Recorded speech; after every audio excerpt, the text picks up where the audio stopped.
పోలవరం గోదావరి జలాలు బనకచర్ల ప్రాజెక్టుపై మాజీ సీఎం జగన్ కీలక వ్యాఖ్యలు చేశారు. గోదావరికి అతిపెద్ద ఉపనది అయిన ప్రాణహిత నదిని ఎగువన ఉపయోగిస్తున్నారని చెప్పారు. ఇంద్రావతి ప్రాణహితను ఒక జాతీయ ప్రాజెక్టుగా చేపట్టడానికి కేంద్ర ప్రభుత్వం ఛత్తీస్గఢ్కు 50,000 కోట్లు కేటాయించిందని చెప్పారు. అది పోలవరం వద్ద దిగువకు గూడవల్లి వద్ద గోదావరి మిగులు జలాల లభ్యతను ప్రశ్నార్థకం చేస్తుందని తెలిపారు. పోలవరం ఆనకట్ట ఎత్తు విషయంలో చంద్రబాబు రాజీ పడ్డారని జగన్ ఆరోపించారు. మొదట ఆమోదించబడ్డ ఎత్తు 45.72 మీటర్లయితే దానిని 41.15 మీటర్లకు పరిమితం చేయడానికి అంగీకరించారని తెలిపారు. ఆనకట్ట ఎత్తును 45.72 మీటర్లకు పెంచకుండా ప్రాజెక్టులో తగినంత నీటిని నిల్వ చేయలేరని జగన్ చెప్పారు. అలాగే ఇతర ప్రాంతాలకు నీటిని మళ్లించడం కూడా సాధ్యం కాదన్నారు.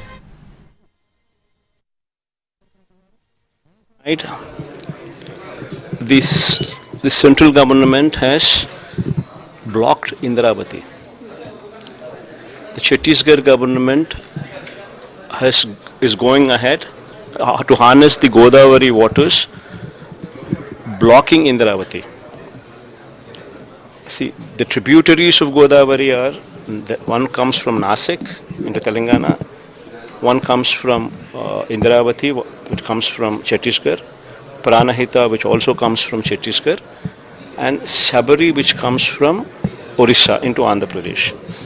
So these are the 4 tributaries of Godavari, and among them Pranahita is the biggest tributary of the Godavari, and that now, because of central government supporting Chhattisgarh to take it up as a national project, wherein they had allocated 50,000 crores or so, the waters from Pranahita become a question mark.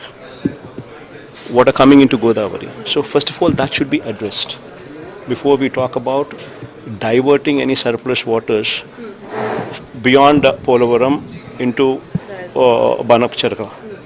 So first of all, is there surplus? Do you visualize a surplus situation? Number one. And number two, the Polavaram height per se, what Chandrababu Naidu compromised for 41.72 rather than 45.72 is once again a compromise. If you were to store the water up to 45.72 meters alone, only then you can think about utilizing that waters or diverting those waters into Krishna.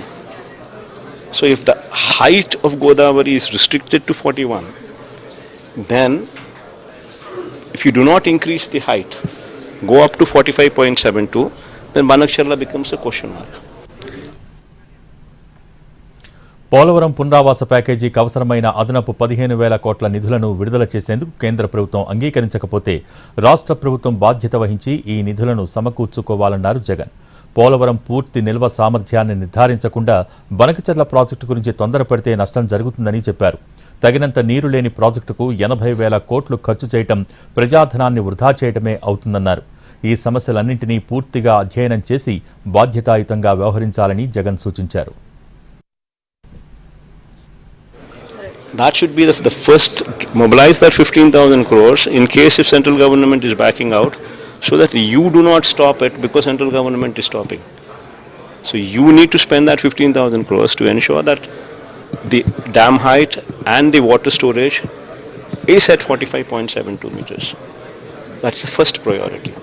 Then you check out the waters from Pranahita, what kind of impact it would have on the surplus capacity of Godavari waters reaching your state and further down. Then you make an assessment and take a call whether to go ahead with it or not. Obviously nobody can stop you because you were the last riparian state. Because if the waters were to be stopped, then the waters are left. After the waters, once they reach the state of Andhra Pradesh, if they are not harnessed, they go into the sea. But then the problem is, if you spend so much of money, so much as 80,000 crores or so, and if there are no waters, then you would be dumping this money into a waste pit. So that needs to be a cautious call that state government would have to take, considering these factors now which have come up, be it Chhattisgarh going in to stop the Pranahita river, and Polavaram, central government confining it to 41, and Chandrababu Naidu compromising Polavaram to 41. So we've